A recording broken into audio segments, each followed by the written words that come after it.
Hello friends, welcome on my YouTube channel Way to JRF. How are you? आज का topic है new education policies 2020। और हाँ, अगर आप इस चैनल पे नए हैं तो please subscribe the channel and press the bell icon to get the latest notification. I am Akanksha Singh. I am pursuing my PhD from Vasantrao Naik, Marathwada Agriculture University and I had qualified both NET and SRF. कहा जाता है कि अगर देश में कोई बड़ा बदलाव करना हो तो उसकी शिक्षा नीति को बदलना चाहिए। शिक्षा को देश का आधार माना जाता है। तो आज 34 साल बाद इसकी शुरुआत हो चुकी है। आज भारत सरकार के मानव संसाधन विकास मंत्रालय ने इसकी घोषणा की है नई शिक्षा नीति की 2020। तो ये नई शिक्षा नीति क्या है, इसको देखते हैं। तो नई शिक्षा नीति देखने से पहले देखते हैं कि इसका इवैल्यूएशन क्या है, इसकी हिस्ट्री कहाँ से स्टार्ट हुई थी।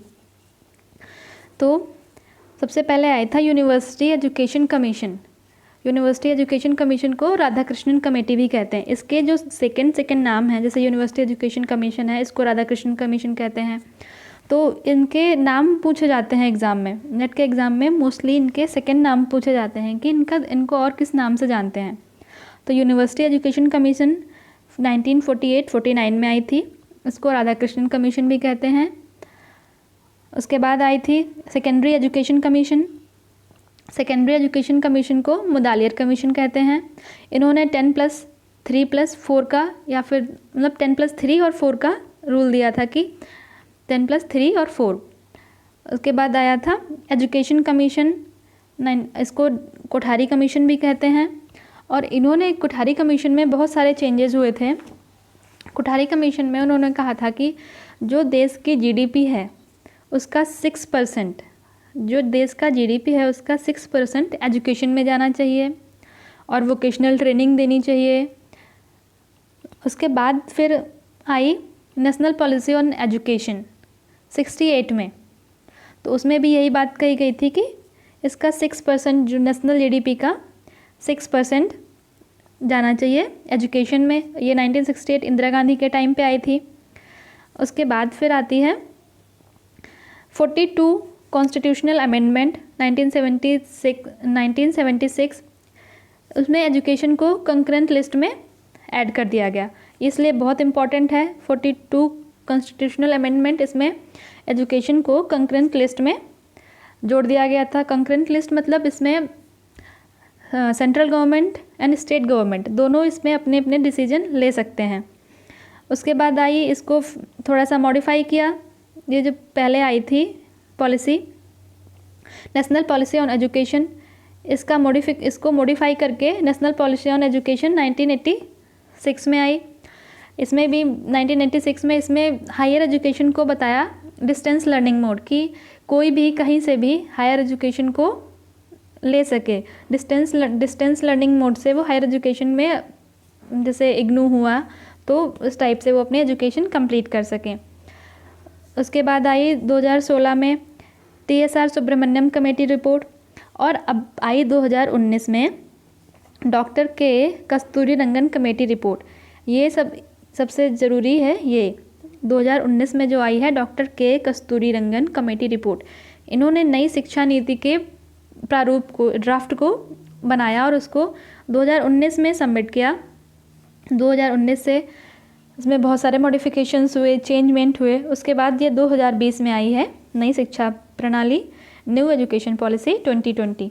तो ये कस्तूरीरंगन कमेटी ने इसको दिया था। तो अब पढ़ते हैं क्या है new academic structure. New academic structure जो पुराना भारत की शिक्षा का जो पुराना फॉर्मेट था वो 10+2 फॉर्मेट पे चलती थी। अब जो नया एकेडमिक फॉर्मेट आया है वो है 5+3+3+4। तो इसको पढ़ते हैं ऐसे, यहाँ से 5+3+4। जो स्टार्टिंग के 5 ईयर होंगे उसको बोलते हैं फाउंडेशनल स्टेज। उस 5 साल में 3 ईयर ऑफ प्री प्राइमरी, मतलब इसमें 5 साल में बच्चे 3 साल में खेल कूद और अन्य गतिविधियाँ होंगी स्कूल में। उसके बाद 3 साल ये निकल गए, बच्चे 2 साल उसमें फर्स्ट और सेकंड क्लास की पढ़ाई होगी। और ये सारा सिलेबस NCERT के द्वारा बनाया जाएगा। तो ये है फाउंडेशनल स्टेज। उसके बाद आता है pre preparatory stage. Pre preparatory stage में क्लास 3 to 5, तो यहाँ पे 5 ये हो गया, 5 ये है 3, तो 5 + 3, इसमें 3 to 5 में जो स्टूडेंट्स हैं, जो बच्चे आएंगे, नई जनरेशन के बच्चे, उनको भविष्य के लिए तैयार करना होगा, फ्यूचर के लिए उनको, कि फ्यूचर में जो उनका इंटरेस्ट है, उनके फ्यूचर में क्या सब्जेक्ट्स और इंक्लूड होंगे, उससे उनको परिचित कराना, उसके बारे में उनको बताना। फिर आता है मिडिल स्टेज। मिडिल स्टेज में क्लास 6 to 8। मिडिल स्टेज में जो ये प्रिपरेटरी स्टेज में जो सिलेबस फिक्स करेंगे कि फ्यूचर में उनको क्या क्या सिलेबस पढ़ना है, क्या कोर्स पढ़ना है, कितना पढ़ना है, तो 6 to 8 ये इस मिडिल एज में उनको वही सिलेबस पढ़ाया जाएगा। और मेन आता है सेकेंडरी स्टेज में। सेकेंडरी स्टेज में 9 to 12 क्लास। अब 9 to 12 क्लास में उनको फोकस किया जाएगा उनकी अंडरस्टैंडिंग पे, उनकी अंडरस्टैंडिंग को इम्प्रूव करना, उनकी समझने के किस तरीके से वो समझते हैं उस पर फोकस करना। जो ये रट्टाफिकेशन था, रट के बच्चे रटना, ये सब इसको अलग करना है। कोई रटने पे कोई ध्यान नहीं देना है। सबसे ज़्यादा जो फोकस वाली चीज़ है वो है कि वो बच्चे कैसे समझते हैं, जैसे वो समझते हैं उनके हिसाब से उनको पढ़ाना, समझाना।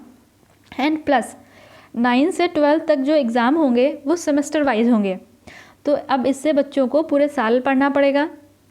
सेमेस्टर वाइज पढ़ेंगे, सब सेमेस्टर वाइज पढ़ेंगे, और जिस सब्जेक्ट में उनको ज़्यादा इंटरेस्ट होगा तो उस इंटरेस्ट के अकॉर्डिंग वो आगे क्या पढ़ना चाहते हैं, क्या करना चाहते हैं, उस पर उनको फोकस किया जाएगा। फिर मेजर रिफॉर्म्स, स्कूल एजुकेशन के लिए मेन चेंजेस क्या हुए, तो स्कूल एजुकेशन के लिए हुए हैं minimum medium of instruction till at least grade 5 and preferably till grade 8 and beyond in mother language, mother tongue या regional language. Means class 5th और 8th तक, मीन्स 5th तक तो कंपलसरी है, जो भी 5th तक जो पढ़ाई होगी वो रीजनल लैंग्वेज में होगी। जैसे आप जहाँ से भी हैं, आप मराठी, गुजराती, हिंदी, जिस भी लैंग्वेज में पढ़वाना चाहते हैं, स्कूल 5th तक उसी रीजनल लैंग्वेज में पढ़ाएंगे। अभी यहाँ पे कि इंग्लिश मीडियम होना है कंपलसरी, ये कुछ नहीं रहेगा। Vocational integration from class 6 and onward. Vocational integration means class 6 के बाद कुछ कोर्सेज स्टार्ट होंगे, जैसे कोडिंग, डिकोडिंग है, और जिसमें बच्चे को इंटरेस्ट है, जैसे उसको पेंटिंग में इंटरेस्ट है या फिर आर्ट में इंटरेस्ट है, जो भी उसको इंटरेस्ट है, तो उसके अकॉर्डिंग उसको इंटर्नशिप प्रोवाइड की जाएगी। मीन्स स्टूडेंट जिस भी फील्ड में इंटरेस्टेड है वो उस फील्ड में इंटर्नशिप कर सकता है आफ्टर 6 क्लास से, 6 के बाद से। दिव्यांग फ्रेंडली एजुकेशन सॉफ्टवेयर, उसके बाद use of technology, use more and more use of technology, cultural awareness of Indian knowledge system. Means इनको बेसिक जो एजुकेशन होगी उसमें इंडिया का कल्चर क्या है, इंडिया की वैल्यूज़ क्या हैं, इससे रिलेटेड कोर्स देना, उनको इंडिया के वैल्यूज़ और कल्चर्स के बारे में पढ़ाना। And promoting traditional art and लोक विद्या, जो इंडिया का बेसिक ट्रेडिशनल आर्ट है, यहाँ के फोक सॉन्ग्स हैं, डांस, जो यहाँ का कल्चर है, उसको प्रमोट करना। 9th to 12th class exam में सेमेस्टर फॉर्मेट, मीन्स जो भी 9 से लेकर 12th तक जो एग्ज़ाम होंगे वो सेमेस्टर फॉर्मेट होंगे। More focus on ability and understanding, means student की क्या एबिलिटीज़ हैं, वो क्या जल्दी ग्रास्प करता है, कैसे समझता है, क्या समझता है, उसके अकॉर्डिंग टीचर्स को टीचिंग स्टाइल, वैसे टीचिंग स्टाइल डेवलप करना। 360 degree holistic progress card of child, very important. मैं जब जो चाइल्ड का जो रिपोर्ट कार्ड या प्रोग्रेस कार्ड बनेगा उसमें टीचर्स की इवैल्यूएशन के साथ साथ जो चाइल्ड के फ्रेंड्स हैं, स्कूल बैचमेट्स हैं, वो भी इवैल्यूएशन करेंगे, और साथ साथ में चाइल्ड खुद अपना इवैल्यूएशन करेगा और उसके बेस पर रिपोर्ट कार्ड तैयार होगा। और आफ्टर 12th के बाद अगर 12th में ग्रेड्स अच्छे नहीं हैं और कट ऑफ के बेसिस पे आप कहीं एडमिशन नहीं ले पा रहे हैं, तो उसके लिए एनटीए एक कॉमन एंट्रेंस एग्ज़ाम कंडक्ट करेगा। उस कॉमन एंट्रेंस एग्ज़ाम के मार्क्स प्लस 12th के मार्क्स ऐड करके जो भी कट ऑफ मार्क मेरिट बनेगी उसके अकॉर्डिंग आप कहीं भी एडमिशन, किसी भी कॉलेज में एडमिशन ले सकते हैं। Then Indian knowledge system, language, culture and values. India का क्या नॉलेज सिस्टम है, वहाँ की लैंग्वेज, कल्चर एंड वैल्यूज़ क्या हैं, इन पे ज़्यादा से ज़्यादा फोकस किया गया है कि इंडिया का जो लिटरेचर है, इंडिया की लैंग्वेजेस, इन पे फोकस करना। लैंग्वेज फैकल्टी मीन्स जो आप लैंग्वेज प्रेफर करते हैं उस वो लैंग्वेज स्टूडेंट यूज़ करेंगे, उस लैंग्वेज में एग्ज़ाम देंगे, लैंग्वेज का कोई बाउंडेशन नहीं होगा। Cultural awareness of Indian knowledge, India के कल्चर के बारे में नॉलेज देना, उनको अवेयर करना। Promoting traditional art and folk, art जो इंडिया की आर्ट है, इंडिया का कल्चर है, उसको प्रमोट करना। एंड स्कूल और school complexes have artistic in residence means जो हायर एजुकेशन इंस्टीट्यूट होंगे उनमें कंपलसरी हो जाएगा कि आपको आर्ट्स डिपार्टमेंट रखना ही रखना है। आर्ट्स वहाँ से आप जो भी इंडिया का कल्चर है उसको प्रमोट करने के लिए हायर एजुकेशन में आर्ट्स डिपार्टमेंट होना कंपलसरी हो जाएगा। फिर major reforms in higher education, higher education में क्या क्या चेंज हुए। सबसे पहले जो MHRD है उसको रीनेम करके किया गया है मिनिस्ट्री ऑफ एजुकेशन। इस टाइम जो ग्रॉस एनरोलमेंट रेशियो है वो लगभग 26% है। ग्रॉस एनरोलमेंट मीन्स बिटवीन जैसे ग्रेजुएशन में जो स्टूडेंट्स एडमिशन ले रहे हैं उनकी एज अगर बिटवीन 18 to 21, तो 18 से 21 साल के बच्चे जो ग्रेजुएशन में एडमिशन ले रहे हैं तो 18 से 21 के बीच की एज के कितने स्टूडेंट्स हैं और टोटल स्टूडेंट्स कितने हैं और कितने स्टूडेंट्स ने एडमिशन लिया है। तो एडमिशन लेने वाले स्टूडेंट्स की नंबर्स को डिवाइडेड बाय टोटल नंबर, उसके निकलता है ग्रॉस एनरोलमेंट रेशियो। तो उस टाइम ग्रॉस एनरोलमेंट रेशियो है 26%। 2035 तक उसको करना है 50%। अब आता है multiple entry and exit system. तो मल्टीपल एंट्री और एग्जिट सिस्टम क्या है, इसको देखो अच्छे से देखते हैं। UG प्रोग्राम मेनली 3 और 4 ईयर का हो जाएगा, ठीक है। और इस 3 और 4 ईयर में अगर आप 1 ईयर करके इसको छोड़ देते हो तो आपको सर्टिफिकेट मिलेगा, 2 इयर्स करके छोड़ देते हो तो डिप्लोमा मिलेगा, 3 इयर्स करके छोड़ देते हो तो एडवांस डिप्लोमा मिलेगा, और 4 ईयर पूरे कंप्लीट करते हो तो आपको डिग्री मिलेगी। पहले ऐसा था कि अगर आपने बीच में कोई भी आप UG कर रहे हो तो आपने बीच में छोड़ दिया तो उसको इनकम्प्लीट माना जाएगा, पर अब ऐसा नहीं है। उसके बाद आता है PG प्रोग्राम। अगर आपने PG 1 साल कंप्लीट किया है तो आपको PG का डिप्लोमा मिलेगा। अगर आपने दोनों साल कंप्लीट किए हैं तो PG डिग्री के साथ साथ आपको रिसर्च सर्टिफिकेट मिलेगा। उसके बाद है integrated 5 year master plus bachelor plus master degree. अगर आप 5 ईयर्स का इंटीग्रेटेड कोर्स करते हैं तो उसमें बैचलर और मास्टर दोनों की डिग्री मिलेगी। Then MPhil to be discontinued, अब से MPhil को डिसकंटिन्यू कर दिया, अब से आप PhD होगा, MPhil नहीं होगा। मीन्स अभी तक जिसने MPhil कर लिया है इस ओके, आगे से अगर MPhil करने के बाद आप PhD करते हो तो सिर्फ PhD के मार्क्स काउंट होते हैं, MPhil के मार्क्स काउंट नहीं होते हैं। तो इसलिए MPhil को हटा के अब सिर्फ PhD होगा। Then holistic and multidisciplinary education means flexibility of subject.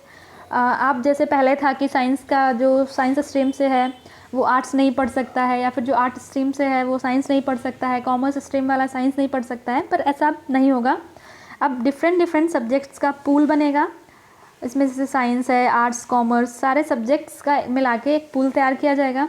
उस पूल में जो भी सब्जेक्ट आपके चॉइस के हों आप पढ़ सकते हो। जैसे अब साइंस का स्टूडेंट अगर उसको फैशन डिज़ाइनिंग करनी है तो वो साइंस के साथ साथ फैशन डिज़ाइनिंग भी कर सकता है। This is most important. Model multi disciplinary education and research university Meru, इसको याद रखना है। जैसे मेटा यूनिवर्सिटी दिल्ली ने इंक्लूड किया था फॉरेन लैंग्वेज, तो मेरू का फुल फॉर्म पूछा जा सकता है। Credit transfer and academic banks of credit means अगर आपने कोई कोर्स लिया, एक साथ आप 2 कोर्स कर रहे हो, 1+1 कर रहे हो, तो इसमें अगर एक कोर्स आपने आधा करके छोड़ दिया तो उस आधे में जितने क्रेडिट आपके होंगे वो आपकी क्रेडिट बैंक में इकट्ठे हो जाएंगे, उसमें आपका कलेक्शन हो जाएगा। उसके बाद अगर आप फिर से कोई दूसरा कोर्स करते हो तो ये पहले वाले कोर्स के बचे हुए क्रेडिट उस नए कोर्स में ऐड हो जाएंगे। Single regulatory for higher education, इसके लिए एक बीच में आई थी 1993 में गंगनम कमेटी। उन्होंने भी सजेस्ट किया था कि हायर एजुकेशन के लिए एक सिंगल रेगुलेटरी होना चाहिए। ऐसे अभी UGC अपनी गाइडलाइंस दे रहा है, नीट वाले अपनी गाइडलाइंस दे रहे हैं, AICE वाले अपनी गाइडलाइंस दे रहे हैं। तो इन सब के लिए एक single regulatory framework. Fee fixation, fees को फिक्स कर देना है। Private and public universities, government university, सबका फीस सेम हो जाएगा। Public investment in education sector जी 6% of GDP। This is the most important कि कोठारी कमीशन में भी बोला गया था कि GDP का 6% एजुकेशन पे देना है। और नई जो न्यू पॉलिसी आई है ये 2020 में, इसमें भी बोला गया है कि GDP का 6% एजुकेशन के लिए देना है, जिससे ज़्यादा से ज़्यादा रिसर्च को बढ़ावा दिया जा सके, जिससे ज़्यादा से ज़्यादा रिसर्च कंप्लीट की जा सके। Then thank you. इससे रिलेटेड अभी कोई भी इन्फॉर्मेशन अपडेट होती है तो वो आपको नेक्स्ट वीडियो में बताते हैं। अगर आपको वीडियो पसंद आया हो तो प्लीज़ लाइक करें, सब्सक्राइब करें, share with your friends. Thank you and मिलते हैं नेक्स्ट वीडियो में। तब तक के लिए